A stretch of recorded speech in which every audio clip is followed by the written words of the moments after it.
How many of you have heard the expression, when one door closes, another door opens? I think most of you have. So I'm going to talk about the new door. What happens when a new door opens?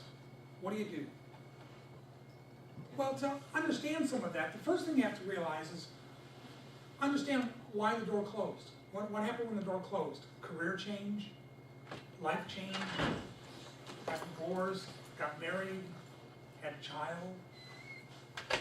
All of those things make drastic change in one's life. And the question is, when that drastic change comes about, what are you doing? How are you dealing with it? How do you make the transition to a new path?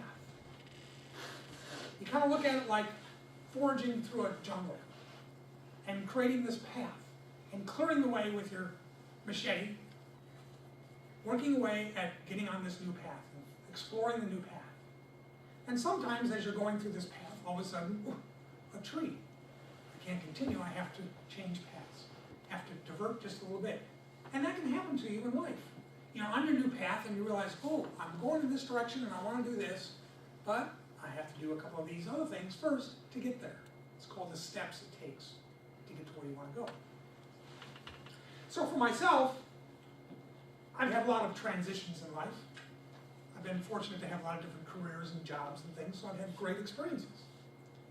But one of the more difficult challenges I had was approximately 10 years ago, when I was put on a new path and given a new door that I didn't ask for. What do you do? First, I had to accept where I was. I owned a business, and because of a back problem, I lost my business. And because of losing my business, I lost everything. I had a friend take me in, so I wouldn't be on the streets. And because the doctor said, well, we can't fix the problem you have with your back, you have to learn to live with the pain. And for a while, it was difficult. It's hard to see forward when you can't get out of the past. When the pain and the memory and the loss and everything you're looking at, all the negatives, it's hard to move forward when that happens. So it takes steps to get there. And it takes small steps sometimes. When I do coaching, I talk to my clients and I say, it doesn't matter if the step is big or small, as long as you take a step. Because as long as you keep taking a step, you're going to move forward in life. And if you're on a new path and you take a step in the right direction, you'll get where you want to go.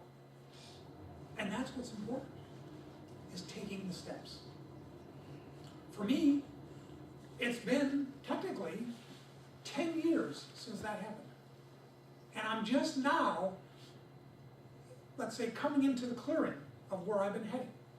It's taken me 10 years on this new path. Hasn't been easy, but it hasn't been bad. Because I always try to look at things with a positive attitude. I knew what I wanted to do, and I had to convince myself that I was capable of doing that, number one, and that I would be happy doing it, number two. And that was, what do I have to do to get there? And start mapping out my path.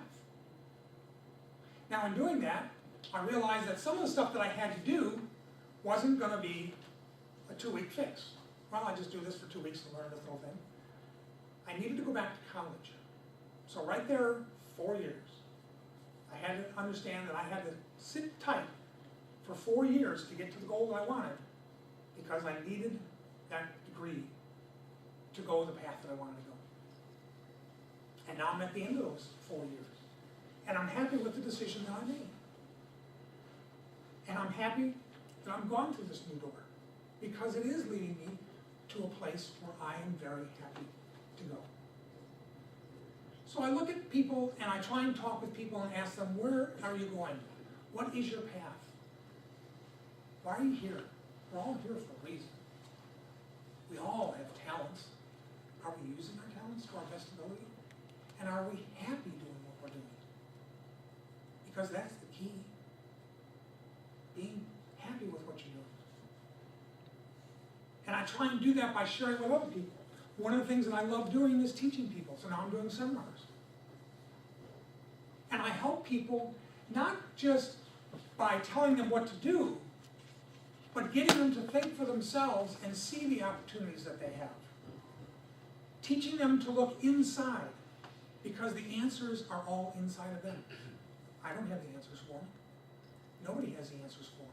How many times have people told you, oh, you can't do that? Or, oh, if I can do that, anybody can do that. That particular phrase drives me nuts. Because technically, anybody can do anything that anybody does. But I can't do that because I'm not your personality, I'm not your type. And that's not something I like, so I can't do that. I don't care how easy it was for you. I can't do that because that's not the life I want. So that kind of phrase kind of sets me off sometimes. But it's really looking at what are you doing in your life that's giving you the satisfaction and the pleasure of leading a great life. Look at what's happening. And if you don't like where it's going, there's a tree there. Take a left. What did Bugs Bunny say? I should have turned left at Albuquerque. You can always change the path and forge a new one. There's a quote from somebody, I don't remember who said it, but if your path is clear, then you're on somebody else's path. And that's probably very true. Forge the path that you really want in life, and don't let others tell you what that path should be. Now, granted, people have good advice for you, and you can take that good advice. But understand that when you are on your path, you know what you can do. And as long as you keep taking those steps, you'll get to the place that you want to be. And that new door will be a pleasant experience. Mr.